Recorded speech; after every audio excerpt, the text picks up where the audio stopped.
So quit while we're ahead. That's what we've done.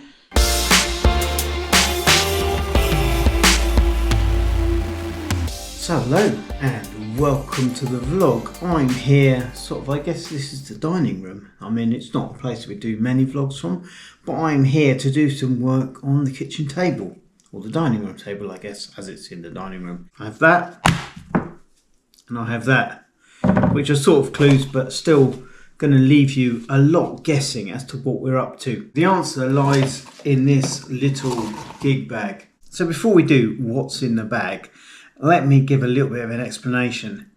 As a music producer, I would see myself as something of a collector of sounds. Those are the things, the ingredients if you like, that go together to make up recordings. I have my laptop here, and in my laptop are thousands and thousands of really cool sounds. All sorts of things, from samples of real vintage instruments through to sort of crazy synth plugins that will do all sorts of weird and wonderful things. However, sometimes wonderful sounds come from something that you hold in your hand. Back at the end of last year, I bought myself a shaker, not in the vlog, but one of those shakers that you're holding. It's about that big, it's wooden, and you shake it like that. It sounds really, really good, and it was £25, very well spent. I hope that what is in this gig bag represents a little bit more than 25 quid, well spent on an instrument that is going to add another sound to my arsenal that we don't have. A sound that is important in this part of the world and that will really add some flavour to some of the recordings that I'm involved in producing. So that's enough waffle in the service of justification. Let's open the bag and show you what is inside. This is the new instrument. It is a mandolin with a pickup. It is a budget Harley Benton instrument, and as to be expected with a budget instrument, it came with its own set of issues. What I'm about to do right now is fix the issue, and the issue is, I don't know if you're able to see it, but these feet on the side of the bridge here do not sit flush to the top of the mandolin like they should. So my job right now is, having consulted YouTube, to take a bit of sandpaper, put that on the mandolin and shave down the bridge so that it sits snug and the instrument will sound as best it can. Let's crack on. We're going to pull the metal cover off the back here, which I don't know if I can do with one hand. Yeah, I can. So that bit comes off. You can see the strings all wrapped round. We'll be taking a photo of that because I've got to be honest, I've never looked at how a mandolin was strung at this end before. Need to remember that. Then we're going to take all the strings off. The bridge comes off. We do the whole thing with the masking tape. Then we need to get that back in the right place so the instrument is intonated correctly, which means it stays in tune all the way up. Put the strings back on, tune it all up, and then give it its first play. That's the plan. If I can do all of that in the next hour or so, I'll be happy. We've got the bridge off. There it is.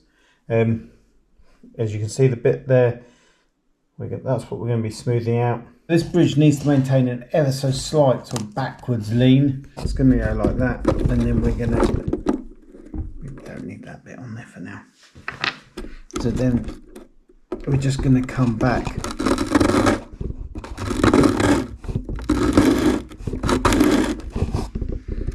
As you can see, yeah, stuff is starting to come off. We've got smudging all the way across there, which means that this bit, now all of it, or at least most of it, you can see there, the bit above my thumbnail, where that's not sitting on the body, but the bit that's not shiny is sitting on the body. So we'll go a little bit more, hopefully not too far.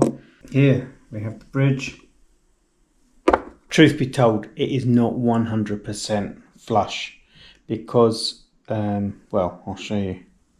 You can see underneath that there's the bits of the screws which allow you to set the height of the action on the bridge, and I am just concerned that if I go too aggressive on the sandpapering, the screws are going to come out of the bottom of it and they'll be touching the top of the mandolin, and that doesn't solve our problem. That would create more problems. So quit while we're ahead. That's what we've done.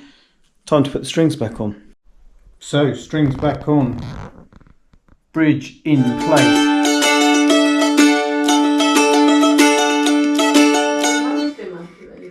It is. Sounds like a mandolin.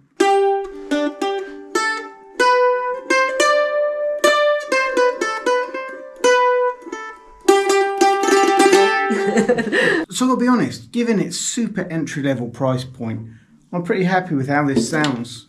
Like, if we're doing that kind of thing, or that kind of thing, everything you've just seen for the last minute or so, it's reasonably good acoustically.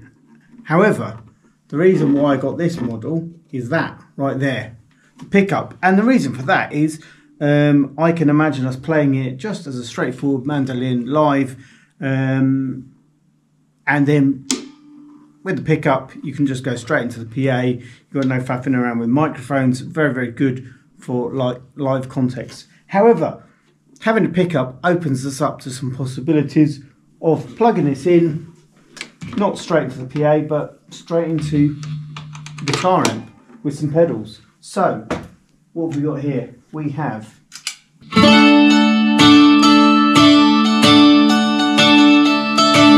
so we've got a little bit of phaser going on.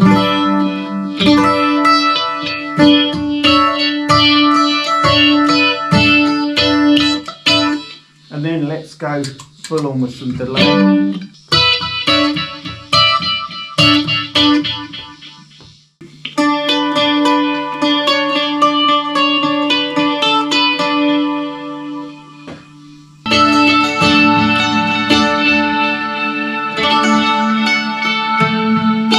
You're not going to hear a mandolin played like that in Dalmatia, but this is not Dalmatia. And yeah, hours of fun there. As I said at the beginning, I'm a producer, and a producer collects sounds, and in this thing are some great sounds that are going to really help in some future recordings. It's going to enjoy some good fun out on the road, being played live as well. So that's it. Watch out for mandolins coming soon to a recording near you. That is it for this week's video. Thanks very much for watching. Do give us a big thumbs up for collecting sounds. Do leave a comment or question if you want to know more, and do remember that together we do adventure. We'll see you next time.